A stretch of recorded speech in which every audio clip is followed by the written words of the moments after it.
Welcome to Falls Count Anywhere, where the wrestling ring meets the heart.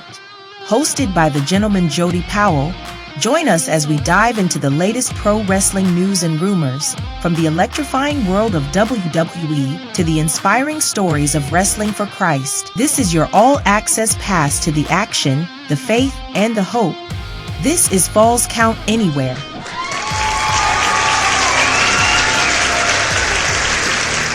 Hello, wrestling fans, and welcome to Falls Count Anywhere. I am your host, the gentleman Jody Powell. With me, as always, is my good buddy, Mark Buchanan, the mad scientist, deep in the Buchanan Laboratory, fully functional now that the government is back open, fully funded, thanks to the passage of the government getting back to work.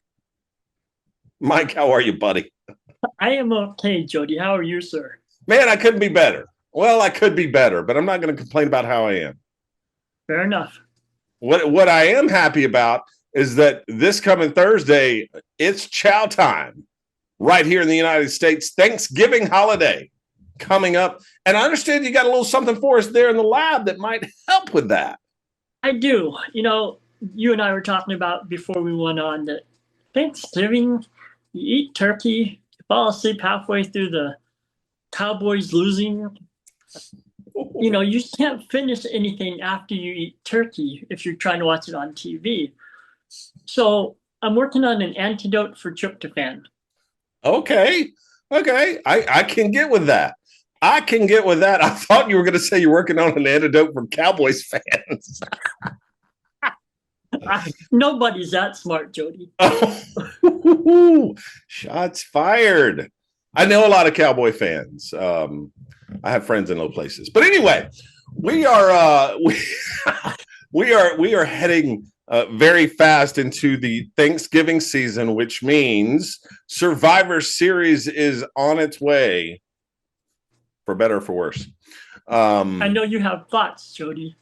I have thoughts, brother. I have thoughts about what we saw last Monday night on Raw.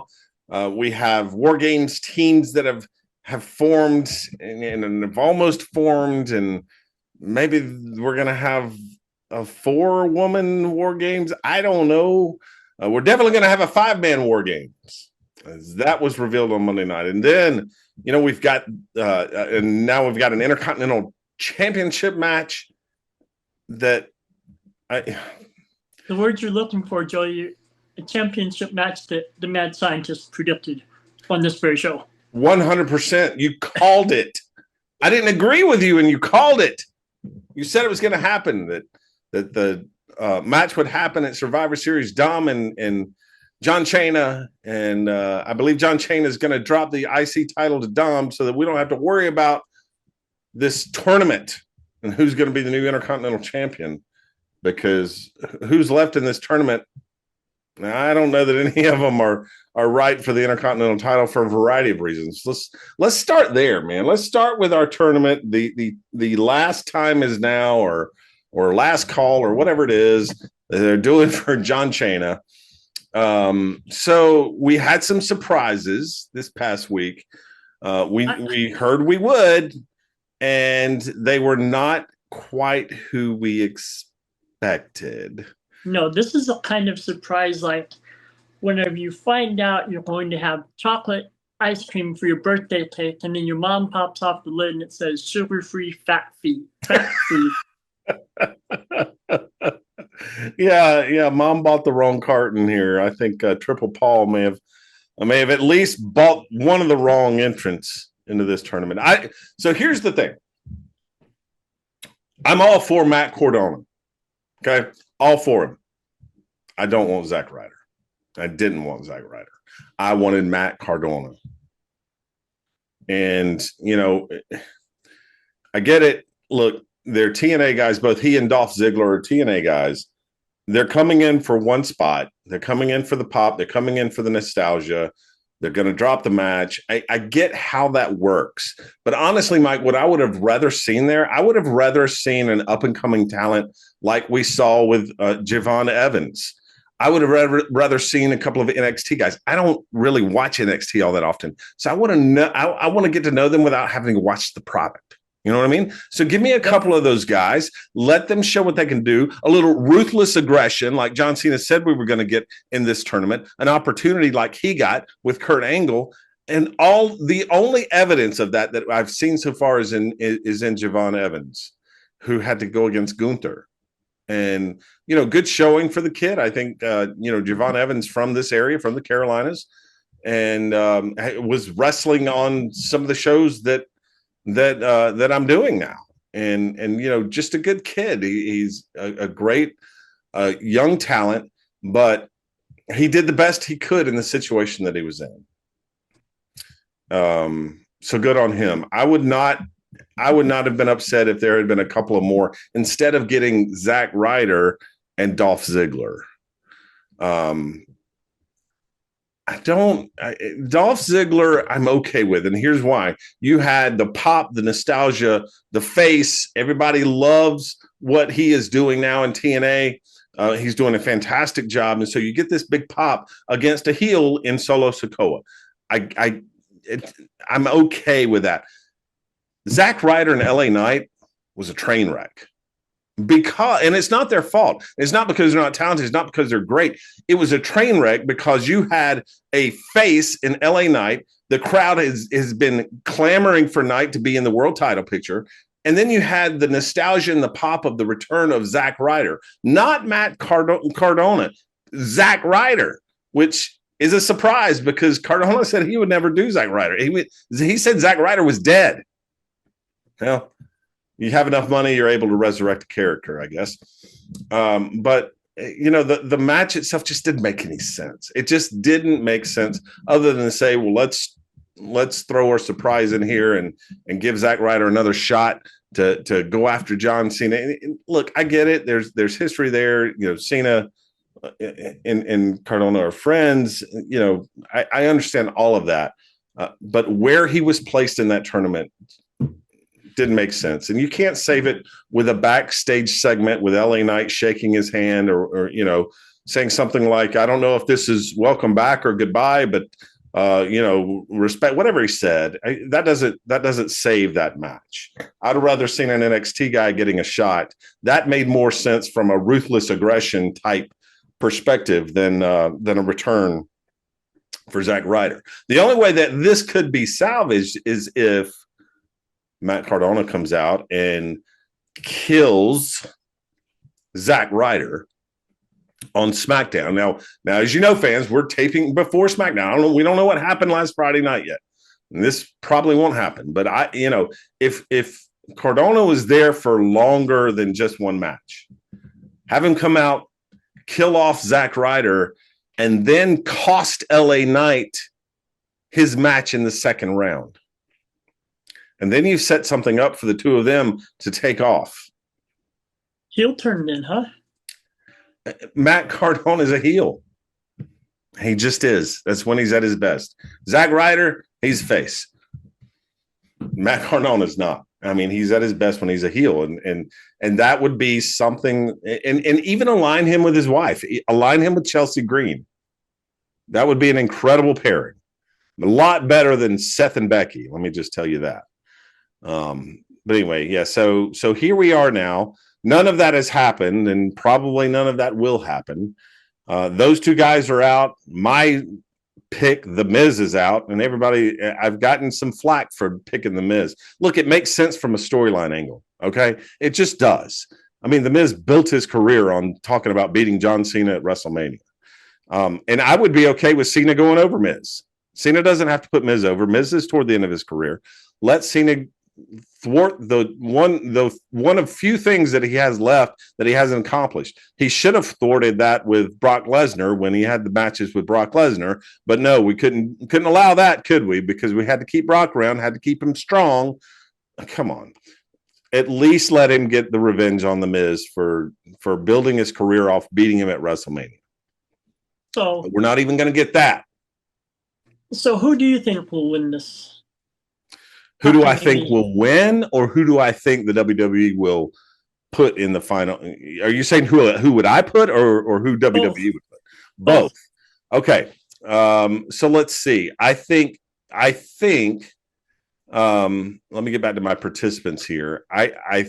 What I would like to see, and what I would do, is resurrect the career of Finn Balor. This would be the start of it. Break him away from the Judgment Days, get him out of the little bucket hat and acting all stupid, and bring back Finn Balor, the guy who won the Universal Heavyweight title, whatever that belt was called, for the very first time. Bring that guy back. Break him away, even turn him face and put him in a thing with Dom for the IC title, which, by the way, Dom's going to win at Survivor Series, in case anyone that's never watched wrestling and wouldn't know that. It should be Finn. Who do I think it's going to be? Let's see. If WWE really screws this up like they know they can,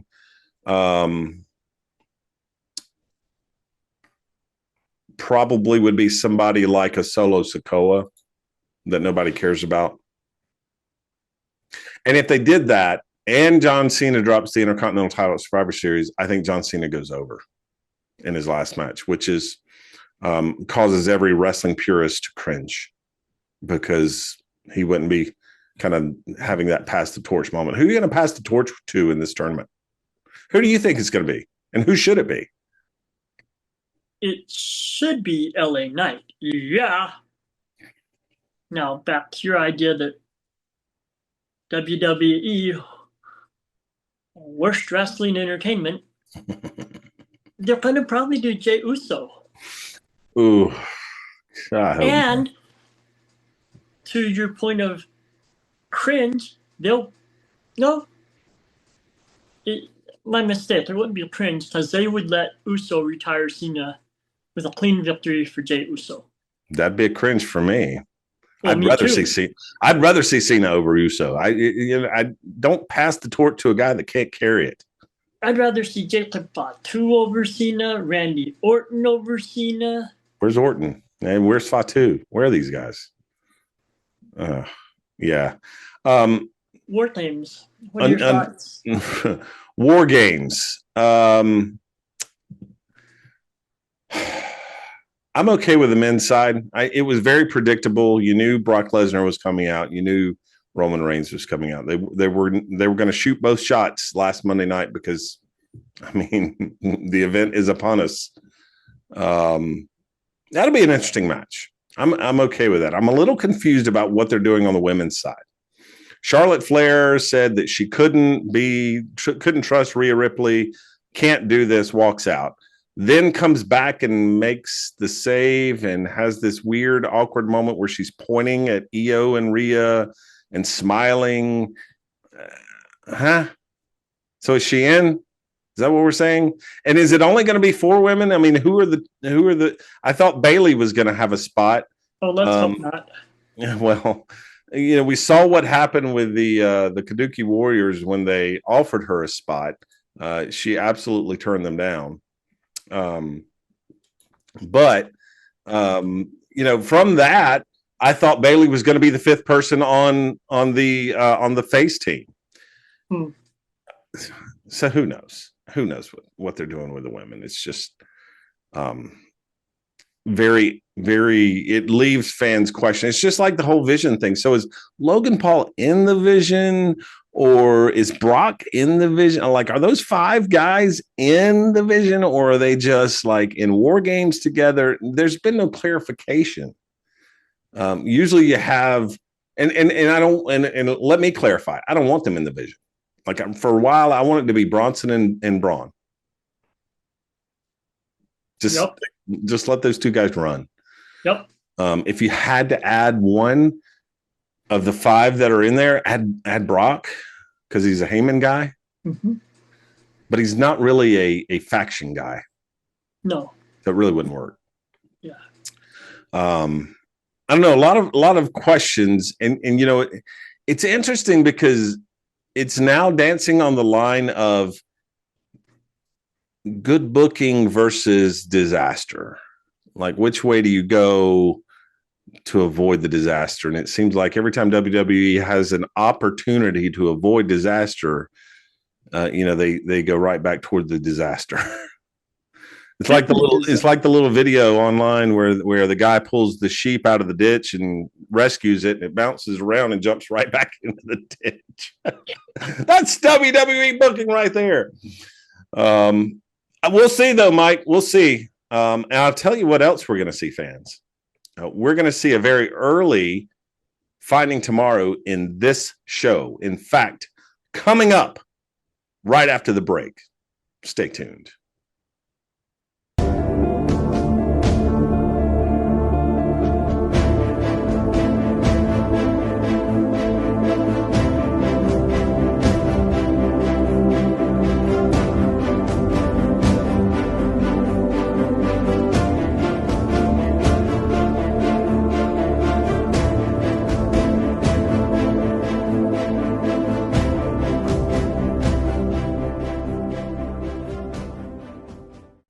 Welcome back, wrestling fans. For this Finding Tomorrow, I thought of the Pilgrims and the Natives whenever they had that first Thanksgiving, supposedly, and how they were able to put aside their differences and just enjoy fellowship in a meal. And Paul speaks about that a little bit in 1 Corinthians 9, verses 19 to 23. He says, though I am free and belong to no man, I make myself a slave to everyone to win as many as possible. To the Jews, I became like a Jew. To those under the law, I became like one under the law, though I myself am not under the law, so as to win those under the law. To those not having the law, I became like one not having the law, though I am not free from God's law, but am under Christ's law, so as to win those not having the law. To the weak, I became weak, to win the weak. I have become all things to all men, so that by all means possible, I might save some. I do all this for the sake of the gospel, that I may share in its blessings. And like I said, Jody, you recently had a little bit of a discussion, shall we say, about what people think should be and shouldn't be done in church. Yeah, Mike, and it's inevitable we run into these kind of things when you are in the world of professional wrestling and you are using professional wrestling to spread the gospel of Jesus Christ. You run into people who think, oh, how horrible to soil the name of Jesus in that dirty old nasty wrestling. And it went so far as to say that the church is a holy ground, not an entertainment venue. Christ drove the money changers from the temple. We shouldn't be having such events at churches or in the name of the gospel. So when I hear what you just read about Paul and what he said, I became all things to all people so that I might save some. And then the next verse talked about how it was all done for the glory of the gospel. So let me just say that for anyone that thinks how horrible it is to have professional wrestling at a church or to have professional wrestling in the name of spreading the gospel, we are not here for you. We are here to spread the gospel to those who aren't coming to your church because of people like you. Careful how many souls you turn away. You're one step away from the Sanhedrin. Yeah, and that's not a group you want to be invited into or find yourself in. I mean, that's a group that was so holy that they didn't even recognize the Son of God, but instead were threatened by it. So, I want to make it very clear that not every event, not everything that says we're here because we want to spread the gospel is there because they want to spread the gospel. We've seen it. We've seen it in history. We've seen evangelical pastors and televangelists that aren't here to spread the gospel. They're here to put money in their pockets. We've seen shams. We've seen frauds. We've seen a guy blow air into a microphone thinking that would cure COVID. So I get that there are frauds and scams and things that really shouldn't be associated with the gospel. I get that the Bible talks and warns very carefully about false teaching. So then what do? You have to weigh and consider the thing that is claiming to be of the gospel. For whose purpose is it serving? And what I have seen and what I have experienced is that our wrestling shows, pro wrestling shows that have truly been there to spread the gospel, to truly put Christ first, has been a vessel to save thousands and thousands of souls who would have never darkened the door of a church.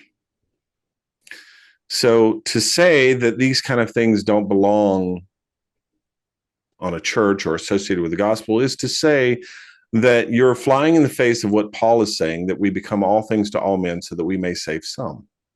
Does everyone that shows up to our wrestling shows that need the gospel accept it? No. They don't do it in church though either. But then here's the thing, churches aren't making altar calls, but that's a whole other finding tomorrow. That is a whole other finding tomorrow. You're exactly right.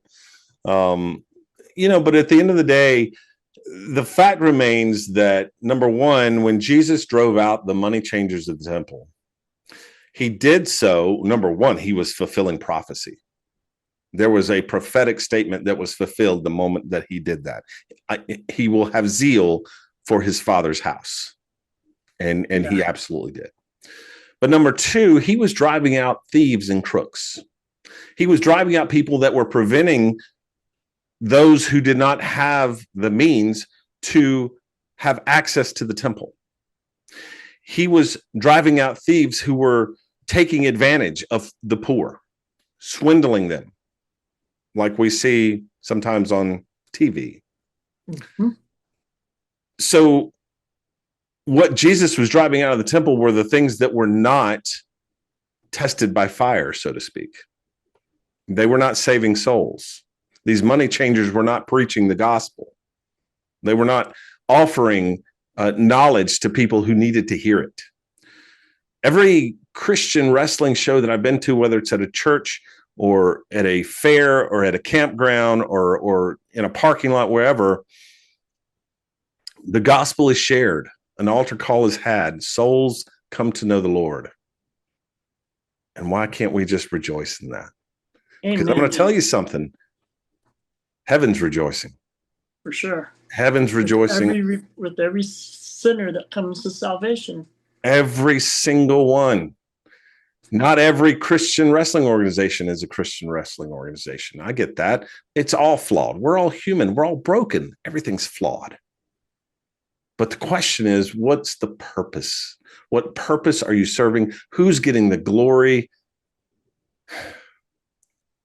And are you there for the right reason? And if you are, it doesn't matter whether you're wrestling, you're knitting, you're baking, you're shooting basketball, you're playing softball. It doesn't matter what it is. If you're there for the right reason, if you're there to spread the gospel, if you're there to win souls, if you are there to become something for someone so that they can identify in Christ Jesus, then you've won. You've done the right thing. It is the right thing. So let's not be too holy when it comes to saving souls. And that's, I suppose, the finding tomorrow piece of it is, A, we're flawed. B, we don't know God's plans, so we can't say how he's going to work. Yep. And C, just because you like rock and roll and I don't, and I like country, doesn't mean we can't worship the Lord the same way in a church. That's right. That's exactly right. Well, fans, stay tuned. Right after the break, we've got a very special message for each and every one of you. We'll be right back. Hello, wrestling fans. The Gentleman Jody Powell here. Are you searching for an engaging speaker for your next church event, civic meeting, industry conference, or a company-wide motivational session? Well, look no further.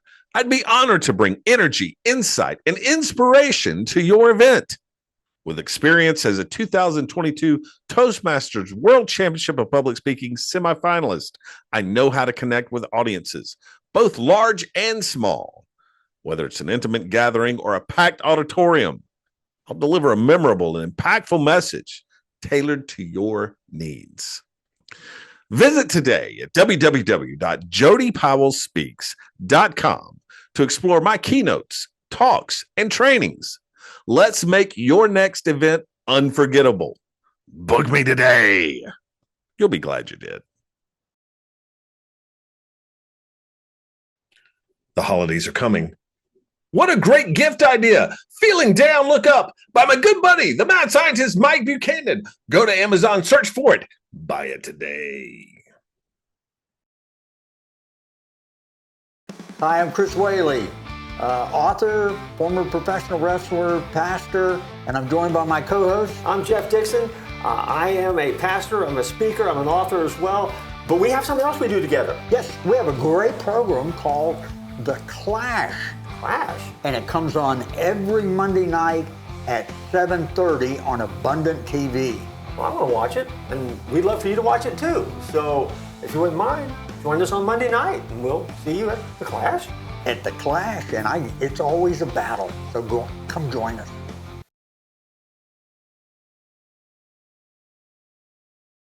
Well, welcome back, wrestling fans, to Falls Count Anywhere. Before we wrap up, I just want to share this verse with you. 1 Thessalonians 5:16-18. Rejoice always, pray continually, give thanks in all circumstances, for this is God's will for you in Christ Jesus.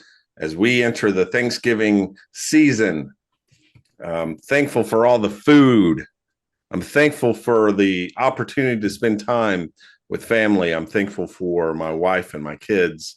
I'm thankful for all of you for watching Falls Count Anywhere. Thankful for Abundant TV and what they stand for. Mikey, buddy, I'm thankful for you and Darlene, man. I'm thankful you're in my life. We're thankful for you guys, too. We just wish we weren't so flipping far away from each other, for sure. Well, that's why they make technology. That's why they have mad scientists in labs inventing things to where we can be on George Jetson video phones. There you go. But seriously, oh crud,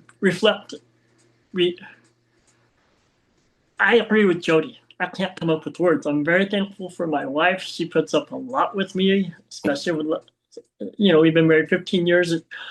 She should be a saint for that, even though we're not Catholic. I'm thankful for Jesus because without him, there's an old Petra song, without him we can do nothing. Yep. And I've proven that, and he's proven that. So I'm thankful that he left what he did and came down here to do what he did. Yeah. Yeah, Mikey, as we get ready to wrap up here, this is our 66th or 67th show in a row. Every week it's a joy to come here to talk about wrestling, to have a little fun. But what we do with Finding Tomorrow is nothing short of just being a vessel for God. And it's, God puts things in our lives, and Mike and I are like, well, we ought to talk about that. And be sure, fans, that's not us. There's no glory between these two windows right here on your TV. The glory belongs to the Lord. And, I'm thankful that we're simply vessels for him to share through us, and want to pray and continually pray in that. I love what this verse says, in all circumstances, pray continually, give thanks. We've had some rough circumstances, you and I, but I'm thankful for them, brother. I am so thankful for them. Yep. God is bringing us both through different trials, and continues to do so daily. Speaking of things to be thankful for, Jody, stay tuned. The Clash is coming up with Jeff Dixon and Chris Whaley as soon as we're done here. Oh, Happy man! Thanksgiving. Thanks for saying that. Happy Thanksgiving, fans. Stay tuned.